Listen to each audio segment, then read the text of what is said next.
Welcome, everybody. I'm here with Fionnuala Cooney, who is a medical doctor from Dublin, and she was one of our scholarship recipients from 2016. And I thought I'd take an opportunity today to have a talk with her about her experience and where she is now. So welcome, Fionnuala. And do you want to just tell us a little bit about yourself first? Fine, thanks very much, Carol. Yes, you're right. I'm a medical doctor. I qualified back in '87, and I am currently work in public health. Have been doing so for several years. I work as an area director of public health in Ireland. I've a great interest in population health, the importance of prevention of disease. And I think you can see where this is going. Breastfeeding is such an important aspect, not only for child health, but for mother health. And it's an important public health aim to ensure that we do as much as we can to enable every woman who wants to breastfeed to do so, and to do so for as long as she wishes. So that's me. So yeah, my work in public health covers a whole range of work. Like, we were very busy throughout the pandemic, obviously, in relation to COVID. So public health covers not only the control of communicable disease and environmental threats, but also an important aspect of our work, as I mentioned earlier, is prevention, and to encourage lifestyles that are beneficial to health, and to encourage that we have adequate services to meet the needs rather than the demands, to meet the needs of our population. So that's it, Carl. Yeah, I'm a public health doctor with a particular interest in breastfeeding. Thank you. So back in, it would have been 2015, I'm guessing, or 16, you put in an application for the scholarship. So why did you apply? Okay, well, actually, it's an interesting journey, I suppose. To give you some of the background, I've always been interested in breastfeeding, having breastfed my own children. But back then, around that time, I got an opportunity to get involved with two colleagues in Ireland in updating a Cochrane review in relation to methods for the expression of milk for lactating women. So in that sort of research work, I thought, gosh, this is really, really interesting. So I asked one of my colleagues, I said, I'm interested in learning more about lactation and breastfeeding, because back in the day when I was in college, like I was in Trinity College 81 to 87, like it was touched upon, but we never went into the physiology of lactation. And like the anatomy of the breast was very much focused on, cancer of the breast or such like, but we never did the anatomy of the breast in relation to its physiological function. I don't think Ireland was exceptional back then. It just wasn't really touched upon. But when I was doing the Cochrane review, I got really, really interested, and I asked one of my colleagues, can you recommend a course? So she recommended doing a healthy learning course. So I signed up for a course, and I thought it was excellent. And when I was on the website, I was looking through, and I thought, goodness, will I go for it? Will I immerse myself and deepen my knowledge about breastfeeding and train up as a lactation consultant? So I thought about it, and I talked to a few people, and within the breastfeeding community, I was very strongly encouraged. So then I thought, here, I'll apply for the scholarship. You never know. I might be lucky. And I was absolutely delighted when it came back. So I had been involved to some extent in breastfeeding. I had been very involved in work for Healthy Weight for Children. And I was, bringing in what I was learning in relation to breastfeeding from the Cochrane review into that. And I'd been involved in some groups, but hadn't really got immersed. But anyhow, when I saw this and I applied, when I was successful, that really set me on my course to fulfill that initial thought, then became a very strong ambition. That's wonderful. So you had the opportunity, you had a little bit longer than what we normally did, because we know lots of things go on in life, right? I know you started in 2016, and then you actually certified as an IBCLC in 2019. But I'm wondering, looking at through the courses, because we gave you the opportunity to keep going with all of this, what did you appreciate the most about taking the Healthy Learning courses? Well, I really liked the suppose the quality of the material and the way in which it was presented. It very much fitted in with my learning style. To read, then you can read in more depth if you want, then review, and then doing exams and so on, you know, train that way, learn, exam, move on. So I really liked the way in which material was presented. It was very digestible, very accessible, very relevant. And I could pace doing the courses at my own rate, you know, so I could do them whenever. I could do a course at midnight, read at midnight, I could read during the day, whatever, weekends primarily. So I really, really liked that. I was a little bit delayed in actually going forward for the exam for a number of reasons. Main one was that life goes on. I was quite busy at work. A lot was happening in public health at that time. And then secondly, I really wanted to do more clinical hours. So I was very fortunate in linking in with lactation consultants working at the National Maternity Hospital. So I was scheduled in for attending once a week at their walk-in breastfeeding clinic, as well as getting opportunities to go around the hospital. I also reached out to the other two maternity units in Dublin, the Cooney Hospital and the Rotunda. And in both of those facilities as well, the lactation consultants on site were very accommodating. Mm-hmm. So that gave me an opportunity. I just wanted to get into upskill in relation to the clinical end, because in public health, we don't deal directly with the public. You know, we deal with communities and with populations. We tend to have very little direct interaction with individuals. But I had a fair bit of experience in the past, having worked in general practice, and I worked as a community medical doctor some years back. But I really wanted to sort of upskill at the clinical end. So I kind of took my time about that, to be honest, Carol. And then when I felt confident and competent, then I submitted to actually sit the exam. So it was the fact that, I suppose, what delayed me in sitting was that I wasn't actually doing lactation work in my day-to-day work. Mm-hmm. I was involved at a voluntary level and trained up as a breastfeeding counsellor with a voluntary group in Ireland. But in my day-to-day work, it wasn't part of my day-to-day work, so I actually had to factor in the time.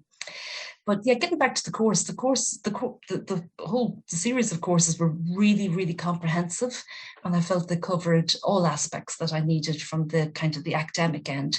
Obviously, I had to go to the hospitals and be out in the voluntary group to get the practical clinical experience.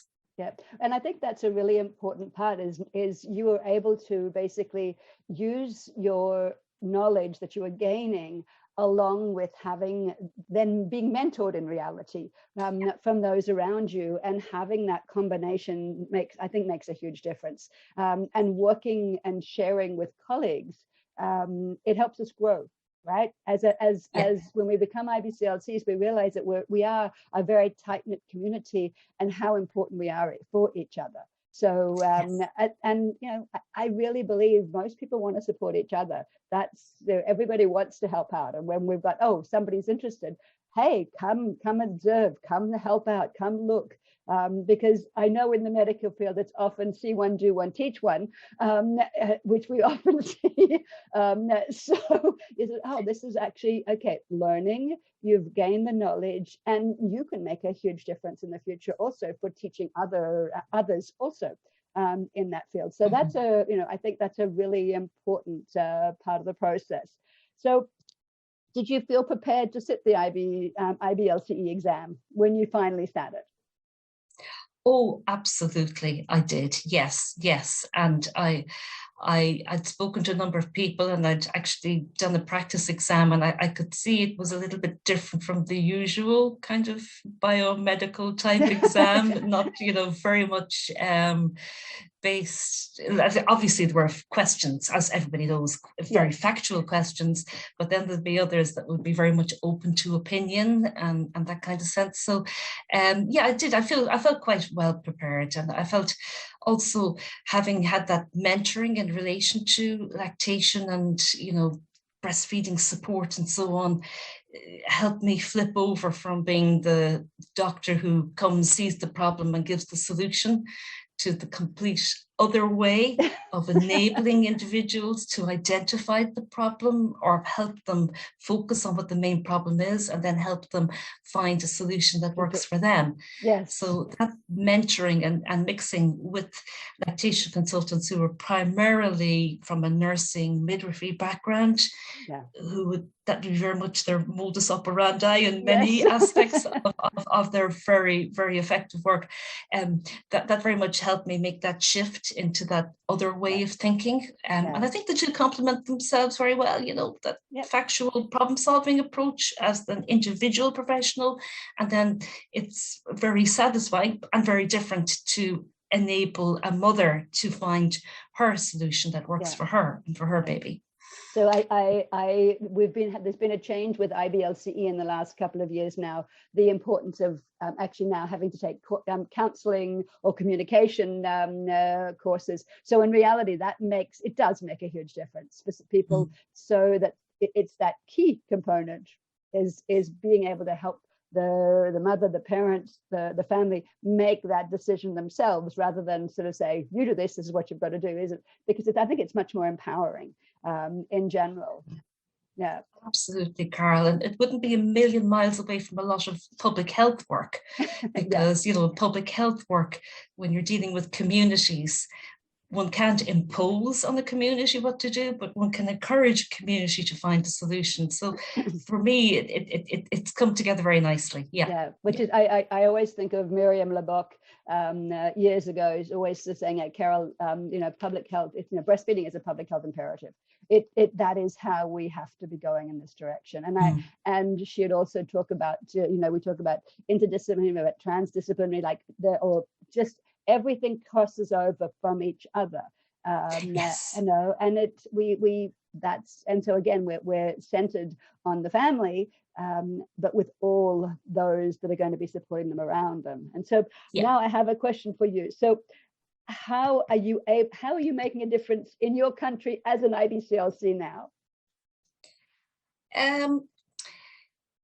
I suppose I'm using every opportunity that comes my way to support women who wish to breastfeed, and to support those who are doing all they can to enable that services are set up in such a way as to support women to breastfeed for as long as they wish. So I suppose at multiple levels, I've been involved with my professional body in Ireland, the Faculty of Public Health. I've worked with the Faculty of Public Health in contributing to the preparation of a position paper in relation to breastfeeding and breastfeeding support. So it came from, you know, the Royal College of Physicians. So it has quite an extensive reach across most doctors working in Ireland, as well as being a well-respected body, you know, well-respected by the media and quite authoritative and respected by government. So that was really helpful to be able to contribute at that level. So that's right up at kind of the policy level. And then right down at the practical level, every opportunity I can get to have some consideration for a woman who's expecting a baby, who might be planning to breastfeed, and once the baby's born in hospital, to have systems in place such as to support all the right things to be done. And then in the community, obviously, when people are discharged from hospital, because most births in Ireland are in hospital, to have the supports there. It's very hard to assess the full impact of this, Carol, because it's a complex journey, and it's a slow journey, but I think it's important. I think it's important, this kind of advocacy and advocacy work, as well as input at policy level at the right time, at the right level. And it's a delicate balance between not being too passionate, too pushy and turning people off, as against being too passive and letting, you know, missing opportunities. So it's quite political and strategic. But yeah, I do believe I've made an impact, but there's lots more to be done. I think what you actually hit the nail on the head. It is very political, and I think that's, you know, sadly we often find that it'll depend on what's actually going on in politics at that period of time, without realizing politics, like health, public health plays such an important role in politics. And, you know, in reality, politics is economy, and breastfeeding actually saves so much money that we actually could be going in the right direction in that.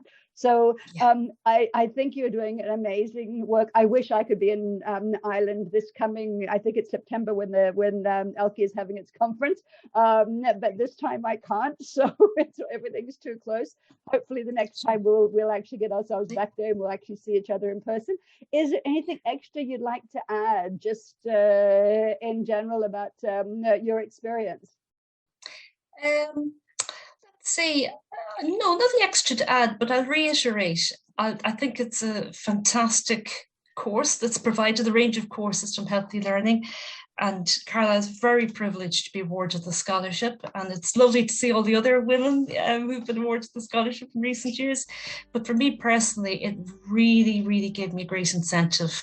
I might have drifted, I might have gone some other direction, pursued some other interest, but having been offered the scholarship really, really was so enabling, and I'm very grateful to the organisation for it. And I think it's a fantastic feature to have an annual scholarship. I think it's a wonderful thing.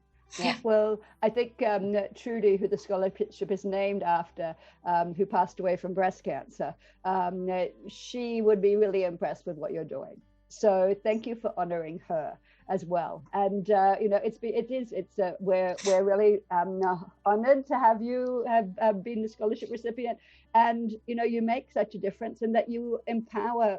Hopefully, by allowing you to have the scholarship, we've empowered you, and then you're able to empower those around you.